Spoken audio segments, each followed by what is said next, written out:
want to share with you a slightly outside of the box idea. Now, the idea is using a two-handed tapping technique to play jazz lines. Now, this is something that I have seen both bass players and guitar players doing, but I never really hear people talking about it. Now, the idea is here that sometimes it's interesting sounding to bring in some big interval jumps in your lines. And this is something that, piano players do a lot and horn players do a lot, but it's very hard to do on a bass neck to get those really big interval jumps. But if you introduce a two-hand tapping technique, then suddenly you have two hands playing in totally different registers. You have the left hand playing down here, the right hand playing up here, and it's very natural to get those big interval jumps. So you can come up with lines that you wouldn't necessarily play if you were using a conventional bass technique.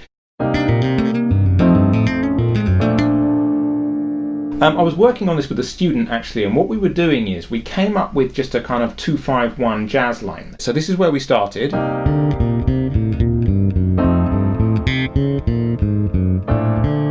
Now what we did was we started to take some of the notes from that line and move them up an octave to be tapped with the right hand. Then we ended up with this.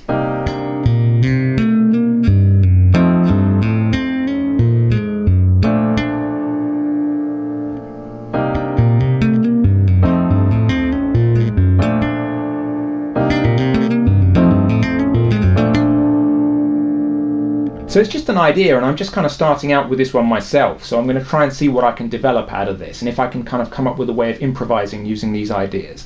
But for now, here's another example that we came up with using the same idea.